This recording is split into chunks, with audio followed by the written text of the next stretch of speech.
ಉದ್ಯಮಿಗಳಾಗಿ ಎಷ್ಟು ಜನ ಬಂದು ಎಲ್ಲರಿಗೂ ದೊಡ್ಡ ಪ್ರಮಾಣದಲ್ಲಿ ಇದೆ. ಸಾವಿರಾರು ಜನ, ಲಕ್ಷಾಂತರ ಜನ ಕರ್ನಾಟಕದಲ್ಲಿ ಅಕ್ರಮವಾಗಿ ನೆಲೆಸಿದ್ದಾರೆ.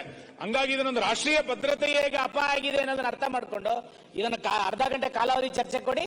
ದಯಮಾಡಿ ಗೃಹ ಸಚಿವರು ಈ ಉತ್ತರವನ್ನು ವಾಪಸ್ ತೆಗೆದುಕೊಳ್ಳಿ. ಇಷ್ಟು ಲಘುವಾಗಿದೆ ಸರ್ಕಾರ ತೆಗೆದುಕೊಳ್ಬಾರ್ದು. ಇದೊಂದು ಗಂಭೀರ ಚರ್ಚೆ ಅಂತ ಅನ್ಕೊಂಡು ಚರ್ಚೆ ಮಾಡಿಸೋದು ಒಳ್ಳೇದು. ಆಯ್ತು, ಈಗ ಉತ್ತರ ಕೊಡ್ಲಿ. 20 ವರ್ಷ ಆತವ್ರು ಬಂದು ಮನೆಗಳ ರೇಷನ್ ಕಾರ್ಡ್ ತಗೊಂಡು ಆಧಾರ್ ಕಾರ್ಡ್ ತಗೊಂಡು ಉತ್ತರ ಕೊಡ್ಲಿ. ನಂದು ಈಗ ಒಳ್ಳೆ ಪ್ರಶ್ನೆ, ಅದು ನಾವು ಬೇರೆ ಸಂದರ್ಭದಲ್ಲಿ ಚರ್ಚೆ ಮಾಡಿದ್ರೆ ಒಳ್ಳೇದಾಗ್ತದೆ. ಸುನಿಲ್ ಅವರು ಹೇಳಿದ್ದಾರೆ, ತಾವು ಅವಕಾಶ ಕೊಟ್ರೆ ಒಳ್ಳೇದು. ನಾವು ಇದನ್ನ ಫೇಸ್ ಮಾಡ್ತಾ ಇದ್ದೀರಿ. ಬೆಂಗಳೂರು ಜನ ಇವತ್ತು ಇದನ್ನ ಬಹಳ ಅಕ್ರಮ ವಲಸಿಗರದು ಏನಿದೆ ಬಹಳ ಪಿಡುಗಾಬಿಟ್ಟಿದೆ. ಸಣ್ಣ ಉದಾಹರಣೆನ, ಈಗ ನಾವು ಬಾಂಗ್ಲಾದೇಶಿಯರ ಬಗ್ಗೆ ನಾವು ಮಾತಾಡ್ತಾ ಇದ್ರಿ. ನಮ್ಮ ಕಾಲೇಜುಗಳಲ್ಲಿ ನೈಜೀರಿಯಾ, ಈ ಕಡೆ ಬೇರೆ ಬೇರೆ ಆಫ್ರಿಕನ್ ಕಂಟ್ರೀಸ್ ಇಂದ ಬಂದಿರೋರು ಇವತ್ತು ತಮಗೂ ಗೊತ್ತಿದೆ ಪರಮೇಶ್ವರ್ ಅವರೇ, ಡ್ರಗ್ಸ್ ಎಲ್ಲಿಂದ ಬರ್ತೈತೆ ಅಂತ ಅಲ್ಲಿಂದಾನೆ ಪೂರ್ತಿ. ನೀವು ನಮ್ಮ ಕೈಲಿ ಏನು ಮಾಡಕ್ಕಾಗ್ತಾ ಇಲ್ಲ. ಪೊಲೀಸರು ನೋಡಿತಾ ಇದ್ದಾರೆ. MG ರೋಡ್ ಅಲ್ಲಿ ಪೊಲೀಸರು ಹಿಡ್ಕೊಂಡು ಹೊಡೆದಾಕ್ತಾರೆ. ಅವ್ರು ಹೆಂಗೆ ಎಷ್ಟು ರೌಡಿಸಮ್ ಮಾಡ್ತಾರೆ ಅಂತ ದಿನ ಟಿವಿಗಳಲ್ಲಿ ನಾವು ನೋಡ್ತಾ ಇದೀರಿ. ಪೊಲೀಸರು ಕೈ ಕಟ್ಕೊಳ್ಳೋ ಸ್ಥಿತಿಯಲ್ಲಿ ಬಂದ್ಬಿಟ್ಟಿದೆ. ಮತ್ತೆ ಈ ಬಾಂಗ್ಲಾದೇಶಿಯವ್ರದ್ದು ಅದೇ ತರ ನಾವು ನೋಡಿಲ್ಲ. ಇವತ್ತು ಬೆಂಗಳೂರಲ್ಲೂ ಕೂಡ ಮೊದಲು ಪೇಪರ್ ತಗೊಳಕ್ ಯಾರು ಬರ್ತಾ ಇರಲಿಲ್ಲ. ಇವತ್ತು ಪೇಪರ್ ತಗೊಳಕ್ಕೆ ಮನೆ ಹತ್ರ ಪೇಪರ್ ತಗೊಳ್ತಾರೆ. ಎಲ್ಲ ಬಾಂಗ್ಲಾದೇಶಿಯರೇ. ದೊಡ್ಡ ಜಾಲ ಇದೆ. ಒಂದ್ಸರಿ ಅವರೆಲ್ಲ ಅರ್ಧ ಗಂಟೆ ಚರ್ಚೆ ಕೊಡುವ, ದಯವಿಟ್ಟು ಕೊಡಿ. ನೆಕ್ಸ್ಟ್ ಉತ್ತರ ಏನ್ ಬೇಕಾದ್ರೆ ಉತ್ತರ ಅಧ್ಯಕ್ಷರೇ, ಉತ್ತರ ಹಾಫ್ ಅನ್ ಅವರ್ ಚರ್ಚೆ ಕೊಡ್ತೇವಲ್ಲ ನಾವು. ಕೃಷ್ಣಪ್ಪ MT ಸನ್ಮಾನ್ಯ ಅಧ್ಯಕ್ಷರೇ, ಅವ್ರು ಬರ್ತಾರೆ, ಮಿನಿಸ್ಟರ್ ಬರ್ತಾ ಇದ್ದಾರೆ. ಕೃಷ್ಣಪ್ಪ MT ಮನೆ ಮುಖ್ಯಮಂತ್ರಿಗಳು.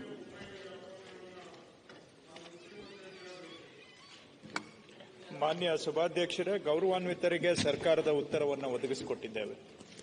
ಅಧ್ಯಕ್ಷರೇ, ಉತ್ತರ ಬಂದಿದೆ. ಇಲ್ಲಿ ಬಹಳ ಮುಖ್ಯವಾಗಿ ನಮ್ಮ ಪ್ರಶ್ನೆ, ನಿಮ್ ಗ್ಯಾರಂಟಿ ಸ್ಕೀಮ್ ಅನ್ನ ಜಾರಿ ಮಾಡಲಿಕ್ಕೆ ಸರ್ಕಾರ ತೀರ್ಮಾನ ಮಾಡಿದೆ. ಅದಕ್ಕೆ ನಮ್ಮ ಯಾರ ಅಭ್ಯಂತರವಿಲ್ಲ. ಅದು ಇಂಪ್ಲಿಮೆಂಟೇಷನ್ ಯಾರು ಮಾಡ್ತಾ ಇದ್ದಾರೆ? ಇಂಪ್ಲಿಮೆಂಟೇಷನ್ಗೆ ನೀವು ಕಾಂಗ್ರೆಸ್ ಕಾರ್ಯಕರ್ತನ ಅಪಾಯಿಂಟ್ ಮಾಡೋದಾದ್ರೆ ಏನ್ ಅರ್ಥ? ಅಲ್ಲಿ ಶಾಸಕರಿಲ್ವಾ, ಅಧಿಕಾರಿಗಳಿಲ್ವಾ? ಪ್ರಶ್ನೆ ಕೇಳಿ.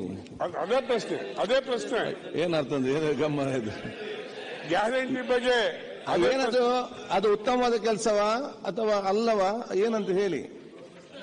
ಅವ್ರ ಪ್ರಶ್ನೆ ಏನು ಅಂದ್ರೆ, ಅಧಿಕಾರಿ ವರ್ಗ ಅಸಮರ್ಥರಾಗಿದ್ದಾರೆ, ಅಧಿಕಾರಿಗಳ ಕೈಯಲ್ಲಿ ಸರ್ಕಾರದ ಯೋಜನೆಗಳನ್ನು ಅನುಷ್ಠಾನಕ್ಕೆ ತರಲಿಕ್ಕೆ ಆಗ್ತಿಲ್ಲ, ಹಂಗಾಗಿ ಕಾಂಗ್ರೆಸ್ ಸದಸ್ಯರು ಆಗ್ತಿದ್ದಾರೆ ಎನ್ನುವಂಥದ್ದು ಅರ್ಥ. ಈಗ ಅವರು ಸಮರ್ಥರಾಗಿದ್ದಾರೆ, ಸಮರ್ಥರಿದ್ದಿದ್ರೆ ಈ ಪ್ರಶ್ನೆ ಇರ್ತಿರ್ಲಿಲ್ಲ. ಸಮರ್ಥರಿದ್ದಾರೆ ಕೃಷ್ಣಪ್ಪ ಮಾತಾಡ್ಲಿಕ್ಕೆ. ಚವನ್ ಕುತ್ಕೊಳ್ಳಿ, ಮಾತಾಡ್ಲಿಕ್ಕೆ ಪ್ರಶ್ನೆ ಇದು. ಅಧ್ಯಕ್ಷರೇ, ಪ್ರಶ್ನೆ ಕೇಳಿ. ಅಲ್ಲೇದ ತಪ್ಪು ತಿಳ್ಕೋಬೇಡಿ. ಏನು ಇಂಪ್ಲಿಮೆಂಟೇಷನ್ ಮಾಡ್ತಾರೆ ಗ್ಯಾರಂಟಿ, ಇದು state checker amount. Okay, GST tax ಕಟ್ಟೋ ದುಡ್ಡಿನಲ್ಲಿ ಅವ್ರಿಗೆ ಕೊಡ್ತಾ ಇದ್ದಾರೆ. ಅದು ಇಂಪ್ಲಿಮೆಂಟೇಷನ್ ಯಾರು ಮಾಡಬೇಕು? ಸಂಬಂಧಪಟ್ಟ ಅಧಿಕಾರಿಗಳು ಮಾಡಬೇಕು ಅಥವಾ ಸ್ಥಳೀಯ ಶಾಸಕರ ಅಧ್ಯಕ್ಷರು ಇಂಪ್ಲಿಮೆಂಟೇಷನ್ ಮಾಡಬೇಕು. ಇವತ್ತೇನಾಗಿದೆ, ಕಾಂಗ್ರೆಸ್ ಕಾರ್ಯಕರ್ತನ ಅಪಾಯಿಂಟ್ ಮಾಡಿದ್ದಾರೆ. ಅಲ್ಲ, 40,000 ಸಂಬಳ, ತಾಲೂಕು ಮಟ್ಟದಲ್ಲಿ 25,000 ಸಂಬಳ ಕೊಡ್ತೀವಿ. ಇದು ಉಪಾಧ್ಯಕ್ಷರಿಗತ್ತು ಸಿಟ್ಟಿಂಗ್ಗೆ 200 ರೂಪಾಯಿನ ಕೊಡ್ತಾ ಇದ್ದೀರಿ. ಇದು ನನ್ನ ಅನಿಸಿಕೆ ಅಷ್ಟೇ. ಸ್ಟೇಟ್ ಚೆಕ್ಕರ್ ಅಮೌಂಟ್ ಅನ್ನ ಕಾಂಗ್ರೆಸ್ ಕಾರ್ಯಕರ್ತರಿಗೆ ಹಂಚಿಕೆ ಮಾಡ್ಲಿಕ್ಕೆ ಅವಕಾಶ ಇದೆಯಾ? ಅದು ನಮ್ಮ ಪ್ರಶ್ನೆ. ಈ ರಾಷ್ಟ್ರದಲ್ಲಿ ಬೇಜಾನ್ ಕಾರ್ಯಕ್ರಮ ತಂದವ್ರೆ, ಬಿಜೆಪಿ ತಂದವ್ರೆ, ದಳದವ್ರು ತಂದಿವಿ, ಕಾಂಗ್ರೆಸ್ ಅವ್ರು ತಂದಿದ್ದೀವಿ. ಆದ್ರೆ ಇಲ್ಲಿನವರೆಗೂ ಯಾರು ಸಹ ಆ ಪಕ್ಷದ ಕಾರ್ಯಕರ್ತರು ಅಪಾಯಿಂಟ್ ಮಾಡಿಲ್ಲ. ಮತ್ತೆ 1 ಗಂಟೆ ಭಾಷಣ ಮಾಡಿದ್ದಾರೆ ಸನ್ಮಾನ್ ಅಶೋಕ್ ಅವರು KPSC ಬಗ್ಗೆ.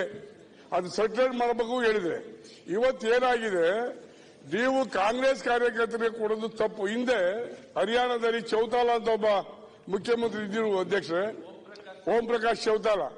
ಅವರು ಪಾಪ ಹೀಗೆ ಈಡಾಗಿ ಮಾಡಿ ಪ್ರಶ್ನೆ ಕೇಳಿ ಕೃಷ್ಣ ಭಾಷಣ ಮಾಡಿ ಆಗ್ತದ? ಚೌಟಾಲ ನೀವು ನಾವೆಂತ ಮಾಡಿದ ನಾವು ನಮ್ಮ ಸಮಸ್ಯೆ ಮಿನಿಸ್ಟರ್ ಉತ್ತರ ಕೊಡ್ಲಿ, ಉತ್ತರ ಕೊಡ್ಲಿ, ಮತ್ತೆ ನೀವೇನು ಕ್ಲಾಪಿಂಗ್ ಇದ್ರೆ ಕೇಳಿ.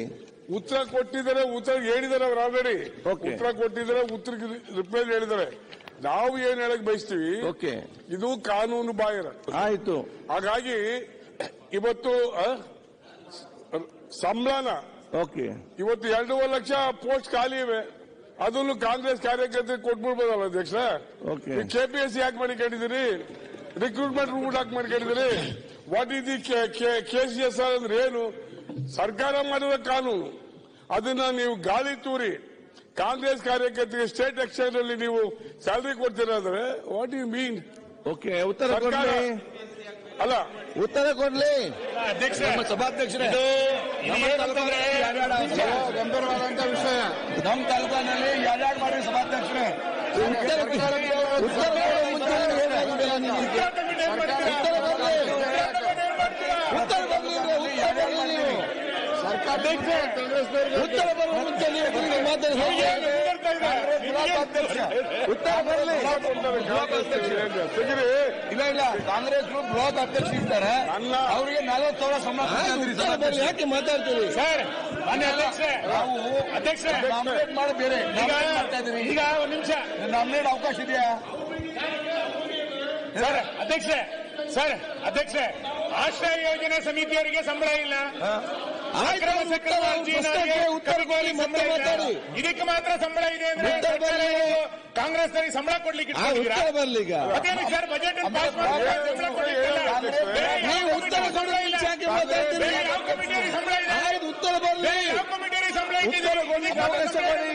ನಾಮಿನೇಟ್ ಮಾಡಿದಿರಿ ಅವ್ರಿಗೆ.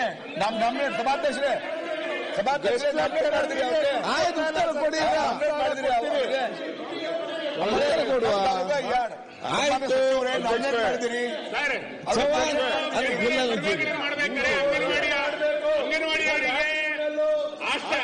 ಆಯ್ತು, ಈಗ ₹1 ಸಂಬಳ ಮಾಡ್ಲಿಕ್ಕೆ ಹಿಂದೆ ಮುಂದೆ ನೋಡ್ತೀರಿ. ಇವರಿಗೆ ದೊಡ್ಡ ಪ್ರಮಾಣದಲ್ಲಿ ಸಂಬಳ ಕೊಡ್ತಾ ಇದೀರಿ ಅಂದ್ರೆ ಏನ್ ಅರ್ಥ? ಉತ್ತರ ಬರಲಿ. ಕೂತಲ್ಲಿ ಈಗ ಆಯ್ತು, ಕೂತಲ್ಲಿ ಉತ್ತರ ಬರಲಿ. ಮತ್ತೆ ಎಲ್ಲ